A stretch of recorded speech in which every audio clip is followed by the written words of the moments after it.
So I just finished watching the Black Ops 6 Direct, and I gotta be honest, I was putting it off for a while. Um, it came out like almost a week ago. It's Thursday now, Thursday the 13th. It probably go up until Friday, but you know. Um, but yeah, I wasn't that excited to watch it, but nah, just how disappointing the last couple years of Call of Duty have been. It really just put me off of the Call of Duty hype train. And it's a shame because this is a series that I grew up with, especially with the Black Ops series, with Black Ops 1 being the first Call of Duty that I ever played. It's sad that I've lost interest in, in the Black Ops franchise especially. But anyways, with that being said, this kind of like reinvigorated my interest and my hype for the Black Ops series. And this is just kind of just me offering my thoughts or opinions on what we saw during the direct in terms of just the campaign, multiplayer, and zombies. Alright, so anyways, without further ado, let's just get into the campaign. So obviously this game is going to follow the events of Black Ops 2, which is pretty exciting that we're going to see, what happens directly after the events of that game and how, it's like the repercussions of that game is going to affect Black Ops 6, because the last time we saw these characters during that time period is them trying to find Raul Menendez, like that being his big focus. And when they find out they do, Woods ends up killing Mason, because he doesn't know, obviously, if you remember. So I wonder if we're going to see that, especially because they tell us that Woods and his company are going rogue. And I think that might have something to do because of their failure on that mission. And I don't know. I mean, will Raul Menendez play a big part in Black Ops 6 campaign? I don't know.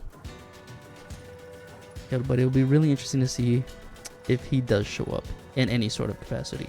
And also with David Mason, because he's also like, he doesn't have a major role in the flashback missions of Black Ops 2, but we do see him because obviously Raul Menendez knows David because he kidnapped him when he was a kid. So I wonder if we're going to see him in any capacity, because at this time, like, he'd still be a kid, he wouldn't be an adult. But yeah, anyways, I think seeing either of them, Raul Menendez and David Mason, would be interesting. And now in terms of multiplayer, we are going to get 16 new original maps, which I think it's great.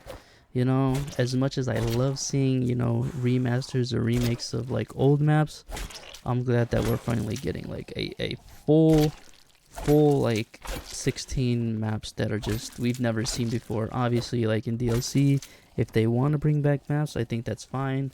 But just having the base game being, all original maps, I think is going to be great. Like, obviously, we'll find out if they're terrible or if they're not. But I'm just glad to have, maps that we've never seen before. And also, we got the new introduction of Omni Movement, which is very interesting. So now we'll be able to sprint in any direction. We'll be able to slide in any direction or dive in any direction, which I think is pretty cool, But, I do have a problem with having diving and sliding. Like, I don't know why, since Modern Warfare 3, we need to have both of those movements. I wish they kind of just kept the diving, because I think that's just way, like, cooler and way more interesting than just keeping sliding. Because, I mean, we've had sliding for, the past 3-4 games. And honestly, I think it's just pretty tired. Like, I just hope that, I kind of just wish there was only one type of movement. It's either make it diving or make it sliding and not both. But anyways, and with moving, they're adding in, like, automatic, mantling and crouching, which I think is pretty interesting, reducing, like, the amount of, like, buttons that you have to press in order to do those actions.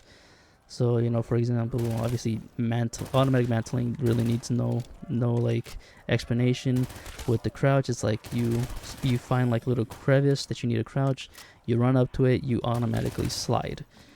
which I think will be very interesting to see how people use it or abuse it, because honestly, like, yeah, we don't know how that's gonna work.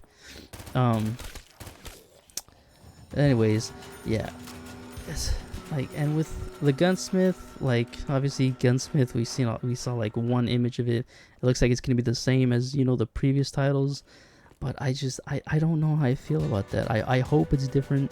I hope you don't have to level up a gun like 60 levels just to unlock every single attachment or every single, you know, camo.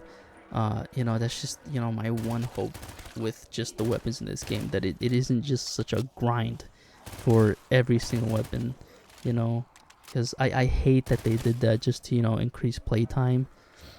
So, you know, that's my only hope for like the actual guns, is to not make it be 60 levels to fully level up a gun. And also with the guns, we're getting back the Mastercraft system, which I think is awesome. You know, Mastercraft we see in Black Ops 4, they were just like, you know, visual things like cosmetics. Some guns looked really cool, and I'm glad to see a return. You know, we got some pretty sick skins from Mastercraft in Black Ops 4, and you know how they're gonna implement it, because I know they have the bundle when you pre-order, you know, the most expensive edition. You get like, you're gonna get like a couple Mastercraft camos, and I'm hoping you will be able to obtain them in an easy way and not like just, you know, in crates or whatever, you know. And lastly, you know, bringing back the original prestige system, which I think is awesome. You know, I don't think the last time I remember, like the last time I remember seeing the original prestige system was in Black Ops 4. You know, maybe they had it in Infinite Warfare, but I didn't play that game. I didn't buy it because that's kind of where, like, you know, it fell off. But yeah, I remember Black Ops 4, you have 10 prestiges, and then the last prestige, you would go up to level 1000. So they're bringing that back, and I think that's awesome. But yeah, I mean, that's pretty much as I have to say for the multiplayer. And now, like, zombies. I mean, zombies, you know, World at War, Black Ops 1. I think Black Ops 1 is like the point where most people were interested in the zombies mode, and me as well, you know, that being my first Call of Duty. And just, you know, a zombies holds this very special place in my heart, just in terms of, like, you know, the secondary game mode that it is. And, you know, we got confirmed that Dark Ether is continuing. We're not getting like another storyline or another, you know, reboot. We're continuing the Dark Ether, which is alright. You know, I was a little off put by that, but, you know, honestly, with their announcement that they're gonna actually have like a mainstay cast of 4 characters and we're not just gonna be random operators, I think is gonna be very good.